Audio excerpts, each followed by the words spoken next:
마라톤을 완주하고 난 선수에게 리포터가 다가가서 그렇게 물었습니다. 마라톤을 하는 동안 가장 힘들었던 것이 무엇입니까? 당신을 가장 힘들게 한 것이 무엇입니까? 호흡입니까? 아니면 갈증입니까? 라고 물었습니다. 그러자 이 선수는 아니요, 호흡도 갈증도 아니었습니다. 마라톤을 하는 동안 저를 가장 힘들게 했던 것은 운동화 속에 작은 모래알 하나였습니다. 이 모래알 하나가 저를 계속해서 힘들게 했습니다. 라고 대답했습니다. 여러분, 사람들은 우리 인생을 마라톤에 비유하기도 합니다. 우리의 인생이 단거리가 아니고 장거리이기 때문이죠. 그런데 우리 인생에서 우리가 이렇게 인생을 살아갈 때 우리를 힘들게 하는 것은 큰 것이 아닙니다. 어떤 큰 문제가 아니라 이렇게 작은 것들이 우리를 힘들게 하고 괴롭게 하는 경우들이 있습니다. 오히려 대수롭지 않게 여긴 어떤 사소한 문제가, 작은 행동 하나가 우리를 힘들게 하더라는 것입니다. 사소한 말 한마디, 작은 행동 하나가 때로는 서로를 힘들게 하는 경우들이 있습니다. 부부간에도 어떻게 보면 큰 문제는 대담하게 잘 넘어갑니다. 그런데 작은 말 한마디, 작은 행동 하나 때문에 감정이 상해서 불화를 일으키는 경우들도 있는 걸 볼 수 있습니다. 기본적인 작은 규칙을 제대로 지키지 않아서, 그 작은 것을 하나 제대로 지키지 않아서 회사 전체가 어려움을 당하는 경우들도 있는 걸 볼 수 있습니다. 기준에 미달한 골재를 사용하거나 곰팡이가 난 목재를 사용하거나 또는 함량 미달인 시멘트로 이렇게 공사를 하다가 그만 부실 공사가 돼서 건물이 깨지고 무너지고 또 물이 새고 악취가 나는 그런 모습도 우리는 볼 수 있습니다. 무심코 유통기한이 지나버린 이 식재료를 사용했다가 배탈이 나기도 하고 또는 소독을 제대로 하지 않아서 식중독에 걸리는 경우들도 많이 있는 걸 볼 수 있습니다. 이렇게 어쩌면 사소하고 작은 것이지만 규칙을 어기고 법을 어기다가 그것이 걷잡을 수 없이 큰 문제로 번지는 그런 경우들이 우리의 삶 속에 너무 많이 있더라는 것입니다. 그래서 성경은 지극히 작은 것이라도 조심하고 또 소홀히 하지 말 것을 강조하고 있습니다. 지극히 작은 것이라도 조심하고 소홀히 하지 말라고 강조합니다. 오늘 본문에도 보면 포도원을 허는 작은 여우를 잡으라 이렇게 우리에게 강조하고 있습니다. 작은 여우를 잡으라 이렇게 말하고 있죠.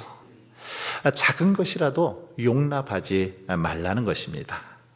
오늘 본문은 솔로몬의 간성에 대한 술람미 여인의 이 화답의 노래인데, 술람미 여인은 이렇게 솔로몬에게 꽃이 한창인 그 포도원을 짓밟는 작은 여우, 이 여우를 잡아줄 것을 간청하고 있습니다.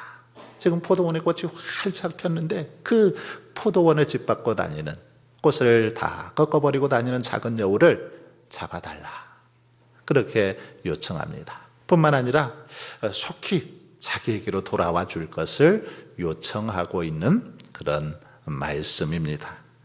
술람미 여인은 포도원을 허는 작은 여우를 잡아달라고 하는데 이 작은 여우가 뭡니까?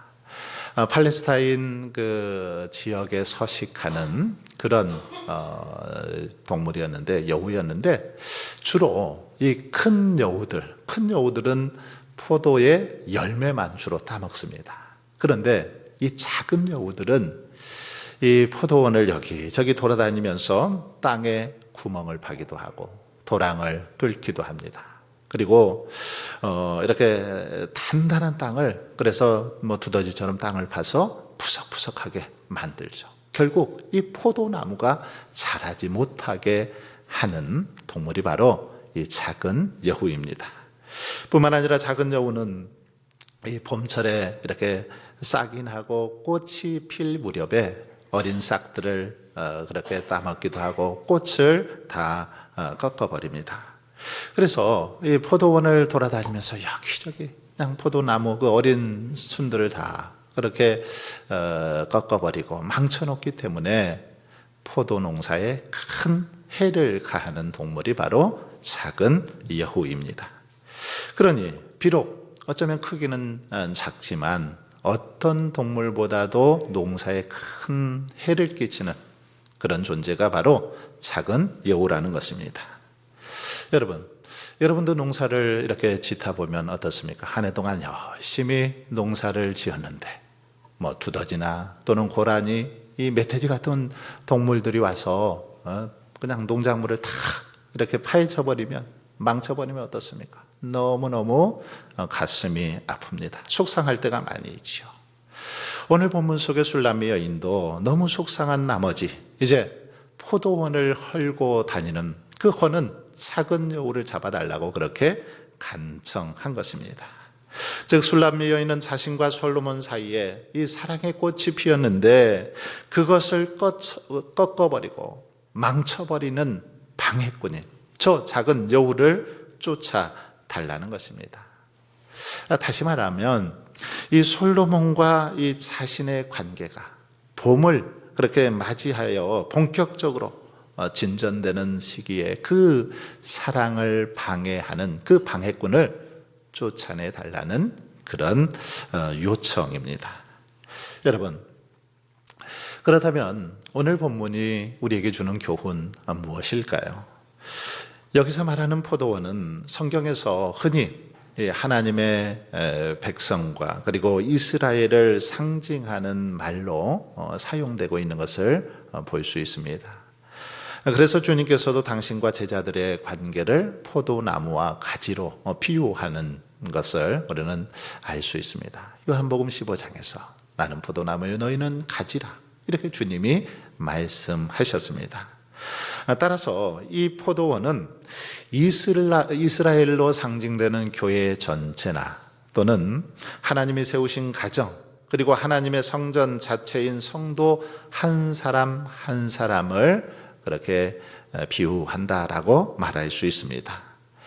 이렇게 볼 때 포도원을 허는 작은 여우, 이 포도원을 허는 작은 여우는 어떤 존재입니까? 교회와 가정과 성도를 쓰러뜨리고 넘어뜨리는 바로 악한 그 사탄과 같은 존재입니다.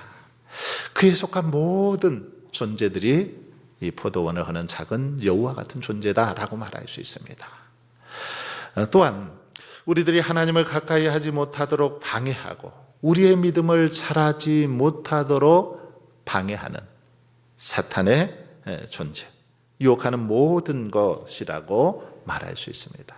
하나님과의 관계를 막아버리고 방해하는 그 관계를 자꾸 이렇게 깊이 관계를 맺지 못하도록 유혹하는 세상의 모든 것이 작은 여우다라고 말할 수 있죠. 사실 성경을 보면 이러한 그 사탄과 그들의 유혹으로 허물어진 포도원 이야기가 자주 등장합니다.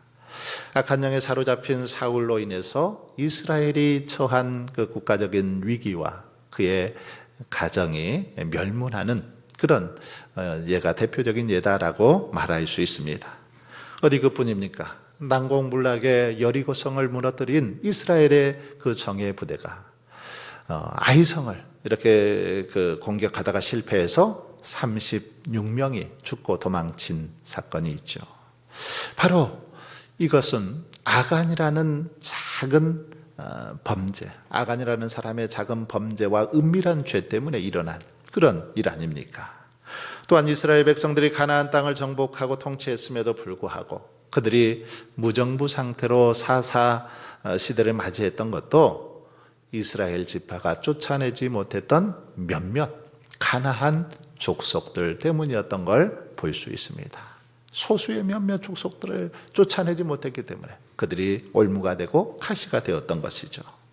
초대교회는 어떻습니까? 믿는 사람들이 서로 물건을 통용하고 한마음 한뜻으로 그렇게 서로를 사랑하며 교회를 섬겨갔습니다. 그럴 때 온 백성들이 칭송을 받고 날마다 구원 얻는 사람들이 더해지는 그런 은혜가 초대교회 안에 있었습니다.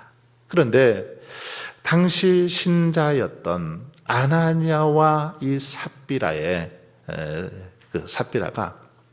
성령 하나님을 속이는 그런 일이 있죠. 성령 하나님을 속이고 땅값 얼마를 감춘 사건이 있는데, 바로 그들 부부의 작은 그런 죄악 때문에 초대교회 전체가 어려움을 당하고 더럽혀진 사건도 있었던 걸 볼 수 있습니다. 적은 누룩이 이렇게 온 덩이에 퍼지는 것처럼 소수의 아주 작은 사람들 몇몇의 그릇된 행동 때문에, 작은 행동 하나 때문에 공동체 전체가 어려움을 당하는 그런 일들이 비일비재하더라는 것입니다. 이처럼 오늘날 많은 어려움을 겪고 있는 가정이나 또는 공동체, 어떤 조직을 보면 사소한 싸움이나 감정적인 대립에서 그것이 시작이 돼서 큰 문제로 그렇게 확산되는 것을 볼 수 있습니다. 결코 큰 일 때문에 키워진 것이 아니더라는 거죠. 사소한 말 한마디, 사소한 감정 표현 또는 사소한 실수나 죄로 인해서 걷잡을 수 없이 그렇게 큰 문제로 그것이 번지고 끝내 파국을 맞는 경우들이 우리 주변에는 많이 있습니다. 여러분, 그렇게 우리는 어떠한 사소한 죄라도 결코 소홀히 여겨서는 안 되는 줄 믿습니다.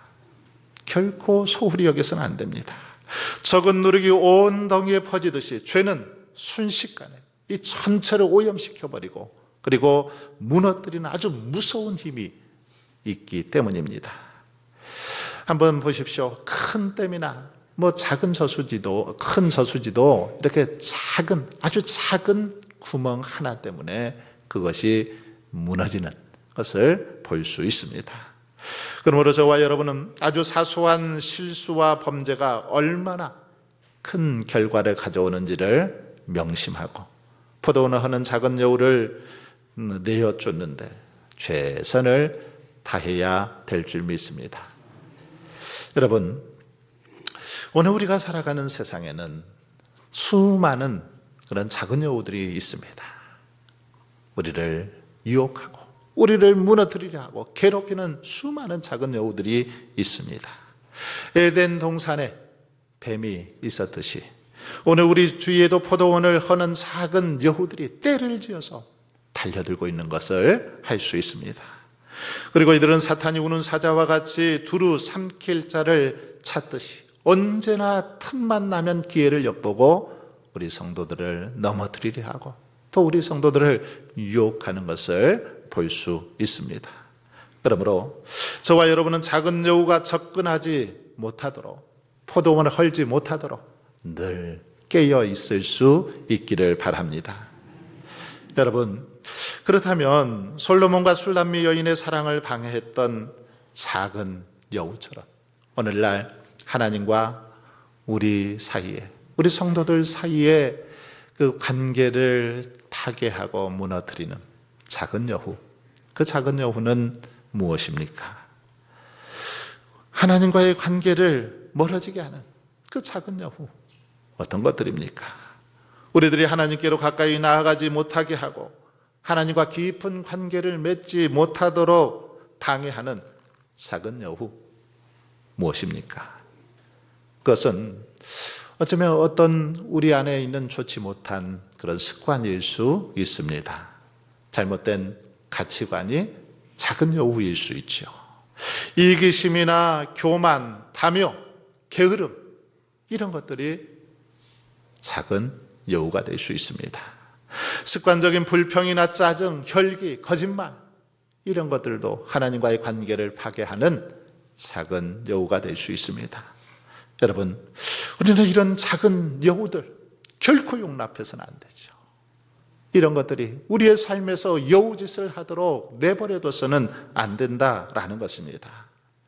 이것들은 주님과의 지속적인 교제를 방해하고 주님을 가까이 하는데 걸림돌이 되기 때문입니다. 그러면 여러분, 우리들이 하나님과 더 친밀하고 지속적으로 교제하기 위해서 어떻게 해야 될까요? 우리 안에 어떤 여우를 잡아 끌어내야 할까요? 우리의 삶 속에 있는 어떤 여우들을 잡아야 합니까? 먼저 하나님과 우리 사이를 방해하는 자기 합리화라는 작은 여우를 잡아내야 합니다. 우리 신앙인들은 자기 합리화라는 작은 여우에 사로잡혀 살아가는 경우들이 많이 있습니다. 데일 카네기 인간관계론의 그 책에 보면 쌍권총 크롤리라는 사람에 관한 이야기가 나옵니다. 이 쌍권총 크롤리, 이 사람은 얼마나 악랄했는지 뉴욕 역사상 가장 위험한 범죄자라는 그런 평가를 받았습니다. 그는 나중에 사형 선고를 받은 만큼 아주 흉악한 사람이었는데 자기 자신에 대해서는 굉장히 관대하게 평가를 하고 자기 합리화를 아주 잘하는 그런 사람이었습니다. 그가 한 말을 들어보십시오. 그는 이렇게 말합니다. 내 마음은 피곤하고 지쳐있지만 내 심장은 따뜻하다. 어떤 사람에게도 해를 끼치지 않고자 하는 심장이다. 이렇게 자기를 합리화하고 있습니다. 악랄하게 사람을 죽인 가장 위험한 그런 사람이라고 평가를 받는 그가 하는 말이 자기는 따뜻한 사람이다 하는 것입니다. 자신을 합리화시켜서 나는 착한 사람이다. 따뜻한 심장을 가졌다 라고 합리화를 하더라는 거죠. 그런가 하면 이 알카포네라는 사람이 있었는데 그 역시 잔인하기 짝이 없는 갱단의 두목이었는데 그도 자신을 이렇게 평가하고 있습니다. 저는 인생에서 가장 소중한 시절을 사람들에게 소소한 즐거움을 주는 데 바쳤습니다. 하지만 그 대가로 받은 것은 비난입니다. 범죄자라는 낙인이 찍힌 삶이었고요. 여러분, 정말 평생 많은 사람들을 괴롭게 하고 힘들었던 갱단의 두목, 그가 하는 말이 사람들에게 자신은 소소한 즐거움을 주었다.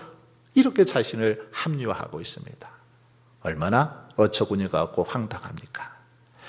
그리고 세 번째로는 뉴욕의 그 싱싱교도소라는 아주 악명 높은 교도소에서 소장을 한 그 사람인데 이 사람의 말을 한번 들어보십시오. 이 사람은 이렇게 말하고 있습니다. 싱싱교도소에 수감된 범죄자 중에서 자신은 나쁜 놈이라고 생각하는 사람은 거의 없습니다. 왜 금고를 털 수밖에 없었는지, 왜 총을 쏠 수밖에 없었는지를 설명합니다. 그들은 오류투성이 논리를 동원해서 자신들의 반사회적 행동에 대해서 설명하고 심지어 스스로에게 그 행위의 정당성을 납득시키려 합니다.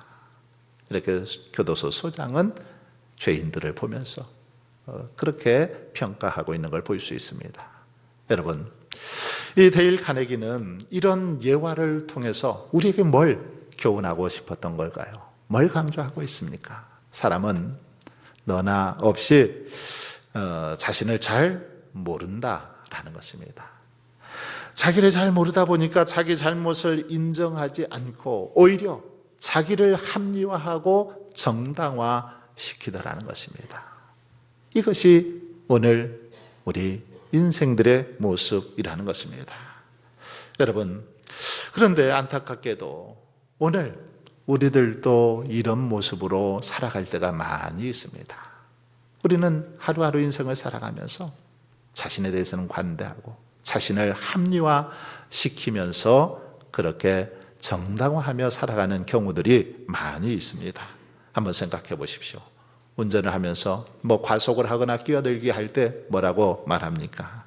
바쁠 때는 괜찮아, 그럴 수도 있어 라고 합리화시키죠. 주일 성수를 하지 못하거나 예배를 빠질 때도 급한 일이 있을 때는 그럴 수도 있지, 하나님도 용서해 주실 거야, 정당화하고 합리화시킵니다. 어떤 잘못을 저질렀을 때도 어떻게 사람이 완벽해 실수할 때도 있지. 그럴 수 있어 라고 그렇게 자신을 합리화하는 것을 볼 수 있습니다. 여러분, 그러나 이런 자기 합리화는 작은 합리화라는 작은 여우를 용납하게 되면 어떨까요? 그것이 우리의 포도원을 조금씩 갉아먹게 돼서 마침내는 포도원이 다 파괴돼 버리는 것입니다. 그러므로 우리는 자기 합리화라는 작은 여우가 우리의 삶에 침범하지 못하도록 잘 잡아버리고 막아내야 될 줄 믿습니다. 자기 합리화라는 작은 여우가 들어오지 못하도록 울타리를 정비하고 늘 깨어 있어야 합니다. 그래야만 주님과 더 아름다운 관계를 맺을 수 있고 복된 믿음의 생활을 할 수 있는 것입니다. 두 번째로, 우리가 하나님과 더 아름다운 관계를 위해서는 세상보다 그리스도를 더 사랑해야 합니다. 즉, 세상을 사랑하는 작은 여우를 잡고 그리스도를 더 힘입어야 한다는 것입니다. 우리의 삶에서 세상보다 사랑하는 세상을 사랑하는 작은 여우, 이것들을 다 잡아내고 그리스도께 집중하고 그리스도를 주목해야 한다라는 것입니다. 15절에 보면 술람미 여인이 포도원에 흐는 작은 여우를 잡으라고 솔로몬에게 요청하고 있는 그 말씀을 보게 됩니다. 이처럼 우리 성도들도 죄악을 극복하는 데 있어서 우리의 신랑 되신 그리스도께 도움을 요청해야 되죠. 주님께 도움을 요청해야 됩니다. 주님, 부족합니다. 힘듭니다. 괴롭습니다. 도와주십시오라고 요청할 수 있어야 된다는 것이죠. 성경은 분명하게 나 여호와는 포도원직이다라고 그렇게 말씀하고 있습니다. 하나님이 포도원직이라는 것입니다. 포도원의 주인이라는 거죠. 따라서 우리 영혼의 포도원을 안전하게 지키는 것은 전능하신 하나님이신 그 주님을 더 사랑하고 의지할 때 가능한 겁니다. 그러므로 저와 여러분은 그리스도를 더 사랑하고 의지해야 되는 줄 믿습니다. 그리스도와의 지속적인 그런 교제를 통해서 우리의 순결을 지키고 모든 악한 그 방해 세력들을 물리치면서 주님과 관계를 맺어 나갈 때 우리는 그리스도의 도움을 힘입고 이 땅에서 복된 삶을 살아가게 되는 것입니다. 17절을 보시면 술람미 여인은 사랑하는 솔로몬을 향해서 그렇게 말합니다. 내 사랑하는 자야, 날이 저물고 그림자가 사라지기 전에 돌아와서 베데르산의 노루와 어린 사슴 같을지라, 이렇게 노래하고 있는 걸 볼 수 있습니다. 이것은 사랑하는 사람에게 이 밤이 이렇게 저물 즈음 자신의 보금자리로 이렇게 바쁘게 돌아오는 노루나 사슴처럼 어서 돌아올 것을 요청하고 있는 그런 말씀입니다. 어서 돌아와서 밤이 저물기 전에, 깜깜해지기 전에 어서 돌아와서 함께 머물자라고 그렇게 요청하는 모습이죠. 사실 남녀가 서로 만나 사랑을 하게 되면 어떻습니까? 매일 보아도 또 보고 싶습니다. 심지어는 방금 헤어졌다가도 다시 만나고 싶은 게 그 사랑하는 사람들의 자연스러운 모습입니다. 그런데 술람미 여인이 그토록 함께하기를 원하는 솔로몬은 한 나라의 왕이었죠. 이 왕은 얼마나 바쁩니까? 그는 해야 할 일도 많았고 하루 24시간 동안 24시간을 다 써도 어쩌면 모자랄 만큼 처리해야 할 국정들이 굉장히 많았습니다. 그러니 자주 만나고 싶어도 만날 수 없었죠. 그러니까 이 술람미 여인은 솔로몬을 향한 그리움과 사랑이 누구보다도 간절하고 애절했을 것입니다. 만나고 싶은데도 자주 만날 수 없으니까 그를 향한 그 마음이 간절했다라는 것입니다. 그러기에 술람미 여인은 한시라도 빨리 솔로몬의 얼굴을 보기 원해서 지금 이렇게 호소하고 있는 것이지요. 여러분, 그렇다면 그리스도의 신부인 오늘 우리들의 모습은 어떻습니까? 신랑 되신 그리스도께서는 우리 성도들이 영원히 거할 처소를 예비하기 위해서 하나님 나라로 하늘로 올라가셨고 정하신 때가 되면 다시 오시겠다라고 그렇게 우리에게 약속하셨습니다. 물론 그때와 그 시는 알 수 없지만 우리를 위해 다시 오실 거 분명하죠. 분명히 때가 되면 우리 주님은 이 땅에 다시 오실 것입니다. 그러므로 우리들은 솔로몬을 기다리는 술람미 여인처럼 정말 간절한 마음으로 사모하는 마음으로 주의 오심을 기다리고 고대해야 될 줄 믿습니다. 무엇보다 그 주님을 사모하고 더욱 사랑해야 되는 줄 믿습니다. 우리의 마음과 시선을 자꾸만 세상으로 향하게 하는 작은 여우, 그런 작은 여우들을 다 쫓아내고 잡아내서 더욱 그리스도께 집중해야 되는 것입니다. 그래서 주님이 주시는 힘과 능력을 덧입어서 하나님과 더 아름답고 깊은 관계를 맺어 가는 것, 이것이 오늘 우리들이 이 땅에서 살아가야 될 삶의 모습입니다.